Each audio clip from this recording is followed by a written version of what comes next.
केशव दत्त नाम का एक ब्राह्मण था जो अपनी पत्नी अंजलि के साथ ऋषि नगर गांव में रहता था। गांव के सभी लोग ब्राह्मण परिवार का बहुत सम्मान करते थे। उनके पास खूब धन संपत्ति थी, लेकिन उनकी कोई संतान नहीं थी।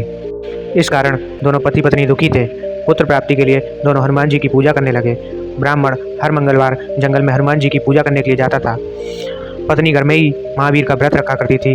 दोनों शाम को बजरंगबली को भोग लगाकर व्रत खोलते थे। ब्राह्मण और उसकी पत्नी को हनुमान जी की पूजा करते करते कई साल बीत गए, लेकिन उन्हें कोई संतान नहीं हुई। एक समय आया जब ब्राह्मण निराश हो गया, परंतु उसने बजरंगबली पर विश्वास नहीं छोड़ा। दोनों पति पत्नी विधिवत व्रत रखते रहे। एक मंगलवार अंजलि हनुमान जी को भोग लगाना भूल गई और दिन ढलने के बाद खुद भी बिना भोजन किए सो गई। उस दिन ब्राह्मण की पत्नी ने प्रण लिया कि वो अब अगले मंगलवार को भोग लगाने के बाद ही अन्न का दाना खाएगी। बिना कुछ खाए पिए किसी तरह से 6 दिन निकले। मंगलवार का दिन आया और कमजोरी के चलते वो घर में ही बेहोश हो गई। हनुमान जी अंजलि की निष्ठा देखकर प्रसन्न हो गए। बेहोशी में ही ब्राह्मणी को हनुमान जी ने दर्शन दिए और कहा, पुत्री उठो, तुम हर मंगलवार पूरी निष्ठा के साथ मेरा व्रत करती हो। मैं तुम्हारी भक्ति से बहुत खुश हूँ। इस बात से खुश होकर मैं तुम्हारी मनोकामना पूरी करने का वरदान देता हूँ।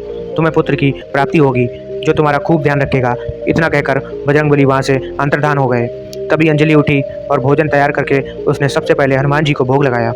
इसके बाद खुद भी भोजन किया। केशव दत्त घर लौटा तो ब्राह्मणी ने उसे पूरी बात बताई।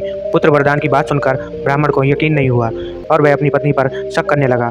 उसने अपनी पत्नी को बोला, तुम झूठ बोल रही हो, तुमने मेरे साथ धोखा किया है। कुछ समय बाद ब्राह्मण के घर एक सुंदर पुत्र का जन्म हुआ। दोनों ने उसका नाम हनुमान जी के नाम पर मंगल प्रसाद रखा। ब्राह्मण को हमेशा यही लगता था कि उसकी पत्नी ने उसे झूठी कहानी सुनाई और उसके साथ छल किया है। यह सोचकर वो बच्चे को मारने की साजिश रचने लगा। एक दिन मौका देखकर ब्राह्मण कुएं पर नहाने जाते समय बच्चे को अपने साथ ले गया। वहाँ उसने बच्चे को कुएं में फेंक दिया। ब्राह्मण के घर लौटने पर पत्नी ने उससे पूछा, मंगल कहाँ रह गया? वो भी तो आपके साथ गया था। पत्नी के सवाल सुनकर ब्राह्मण पहले थोड़ा घबराया और फिर बोला कि मंगल उसके साथ नहीं था। तभी पीछे से मंगल मुस्कुराते हुए सामने आया। यह देखकर ब्राह्मण दंग रह गया। केशव दत्त को रात को यह सोचकर नींद नहीं आई कि मंगलदास कैसे घर वापस आया। उसी रात बजरंगबली ने ब्राह्मण को सपने में दर्शन दिए। हनुमान जी ने कहा, मेरे प्रिय पुत्र, यह तुम दोनों का ही बेटा है। मैंने तुम्हारी और तुम्हारी पत्नी की भक्ति से खुश होकर तुम्हारी मनोकामना को पूरा किया था। अपने पुत्र मंगलदास को अपना लो और अपनी पवित्र पत्नी पर शक करना छोड़ दो। सुबह उठकर ब्राह्मण ने सबसे पहले अपने बेटे को गले लगाया, फिर अपनी पत्नी से माफ़ी मांगी। उसके बाद ब्राह्मण ने अपनी पत्नी को बताया कि वो किस तरह उस पर शक किया करता था और मंगलदास को अपना पुत्र नहीं मानता था। ब्राह्मण की पत्नी ने उसे माफ़ कर दिया और तीनों साथ में खुशी खुशी रहने लगे।